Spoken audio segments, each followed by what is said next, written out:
Olá pessoal, sejam bem-vindos a mais uma aula da disciplina de Ética Contábil, professor Roberto aqui. Hoje estamos iniciando a unidade 2 para falarmos então de ética geral. A unidade 2 ela contempla a ideia das sociedades e o papel social do contador neste meio, e a aula de hoje foca em discutir o papel social do contador. E quando nós falamos papel social, é justamente isso que nós queremos refletir sobre. Ou seja, qual seria a função de um indivíduo, neste caso o indivíduo contador ou de um grupo dos contadores, dentro de uma determinada sociedade. Para fazer isso, a gente começa fazendo a seguinte pergunta: qual é o meu papel na sociedade, ou seja, a minha função? E aí a gente faz isso primeiro como indivíduo e em seguida como profissional. Nessa discussão existem aí muitas teorias, muitas reflexões sobre o tema, e uma coisa eu quero deixar clara para vocês. Eu trouxe duas que são talvez as principais ou mais relevantes para o momento que a gente está hoje. A primeira delas seria a função socioeconômica e a segunda delas é uma função valorativa. Primeiro vamos ver a socioeconômica. Ela diz respeito à contribuição coletiva gerada por aquele indivíduo ou por aquele profissional de modo geral. O que seria essa contribuição? Inicialmente dizia-se que quem tinha mais economia, ou seja, mais riqueza, tinha-se, portanto, um valor mais importante. Obviamente, com o passar do tempo, as sociedades, o mundo começou a refletir sobre esse conceito e chegou à ideia de que isso não era exatamente o modelo que nós queríamos. Então, deixaram um pouquinho de lado esse aspecto e começaram a colocar junto a isso o conceito social, que seria também uma contribuição não meramente financeira, mas uma contribuição de relevância, de importância na sociedade. A partir daí, a gente chega então à discussão da função valorativa, que é o que nós pretendemos usar aqui. Ou seja, como aquele indivíduo é visto pela própria sociedade. Então, como que você enxerga um professor na sua vida? Como você enxerga um outro tipo de profissional na sua vida? Um médico, um enfermeiro ou qualquer outro tipo de profissão que você reconheça como algo externo a você na sua sociedade, né? Aqueles papéis que são exercidos pelos indivíduos. Então, para dar esse exemplo, para tentar ficar mais claro esse raciocínio, eu trouxe aqui as duas questões. Quanto vale um like e quanto vale um obrigado?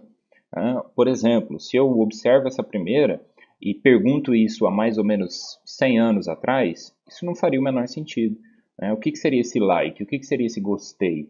Isso não tinha, de certa maneira, uma relevância, ou utilizava-se outros termos para tentar medir isso.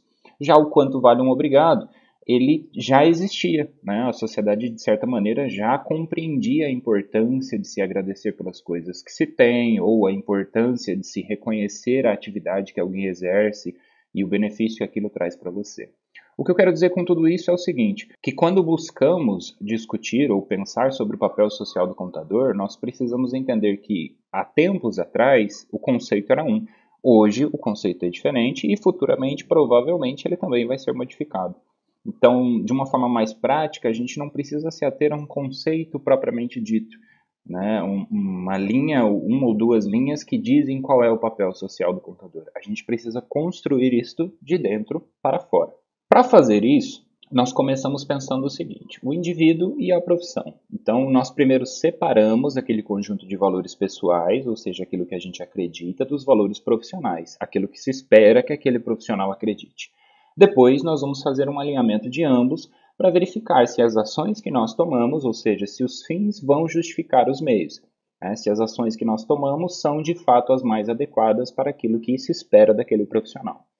Para ajudar nesse raciocínio, eu trouxe uma frase aqui do Rousseau que ele diz o seguinte: a espécie de felicidade de que preciso não é fazer o que eu quero, mas não fazer o que eu não quero.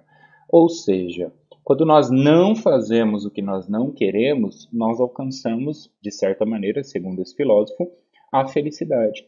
Por quê? Porque talvez uma das piores coisas que possa existir é você ser forçado a exprimir ou a expressar valores, ações, atitudes com as quais você não concorda, com as quais a sua essência, a sua parte interior, a sua consciência, qualquer coisa que vocês queiram chamar, acaba sendo dissonante daquilo.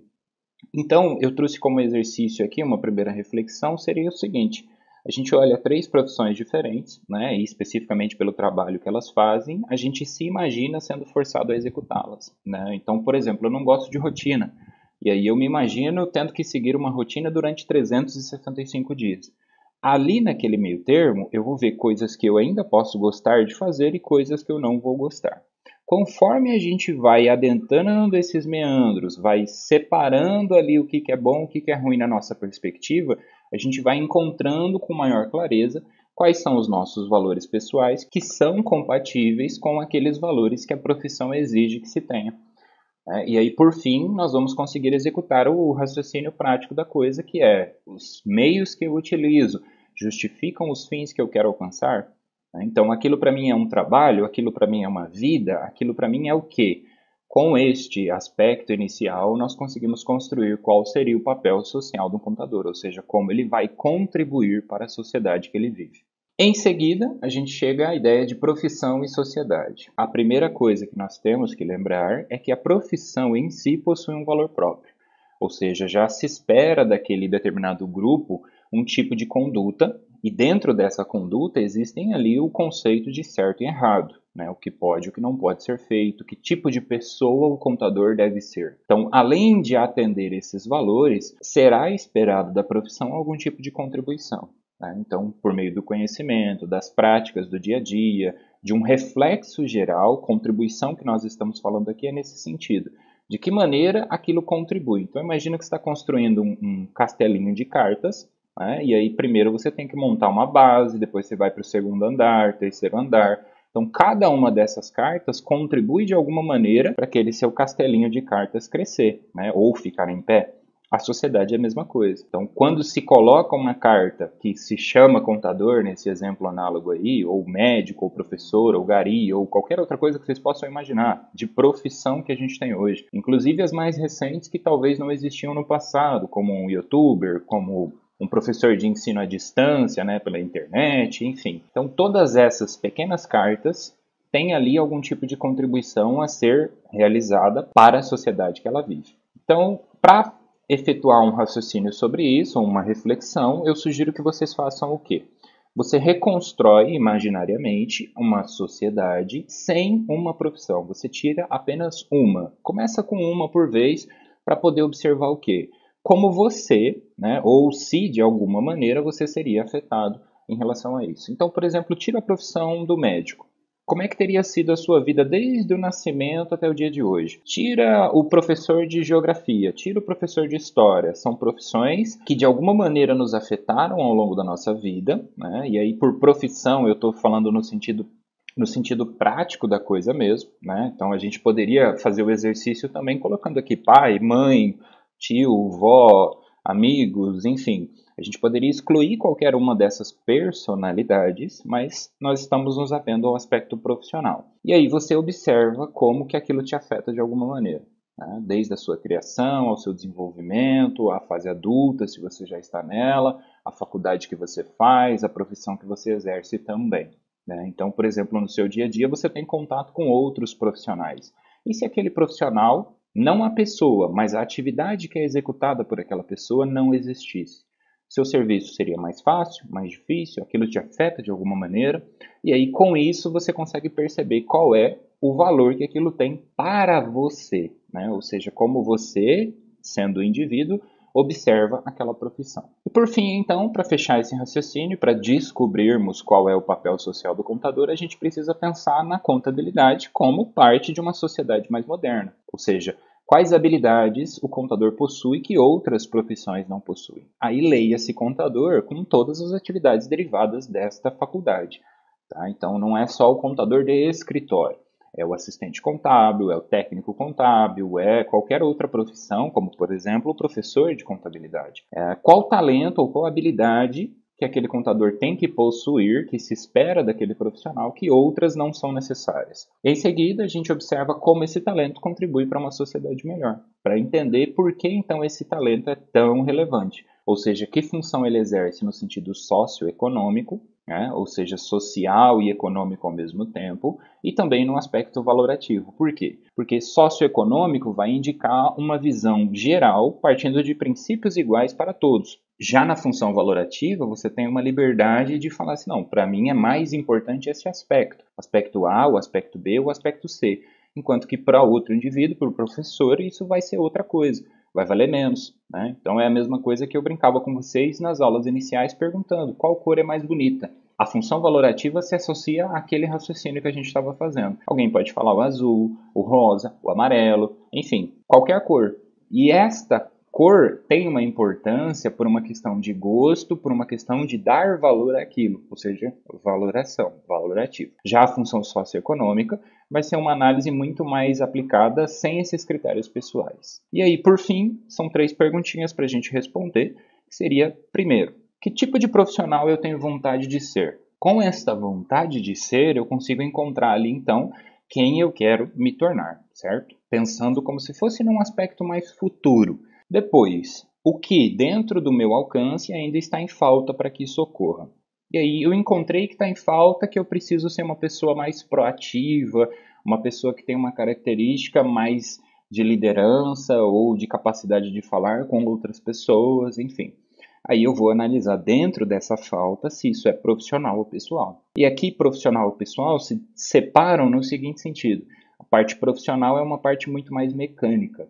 A parte pessoal é uma parte muito mais reflexiva. Tá? Então, eu preciso analisar se está faltando eu desenvolver alguma virtude ou se está faltando eu treinar alguma coisa que eu já tenho. Então, a profissionalidade aqui é colocar em prática aquilo que já possuímos dentro de nós.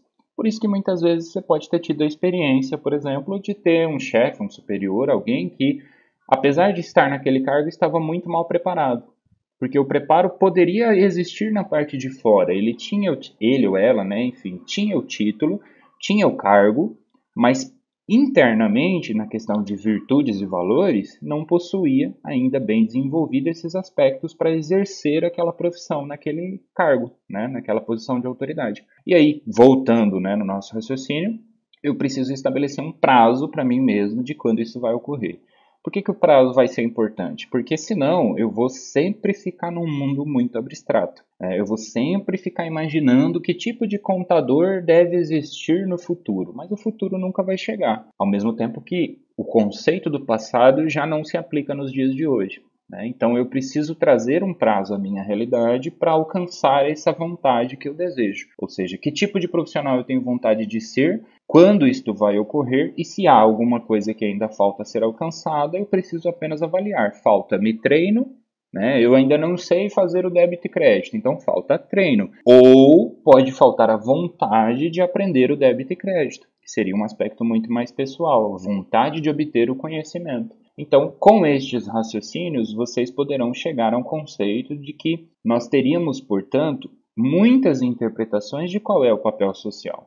Ou seja, qual é a importância que o contador tem para a sociedade e que papel ele deve exercer para gerar a contribuição necessária para a sociedade que ele vive. E isso vai ser, ao mesmo tempo, coletivo, né? Se pegarmos aí e fizermos uma média do que todo mundo acredita, a gente pode até chegar num conceito pré-estabelecido.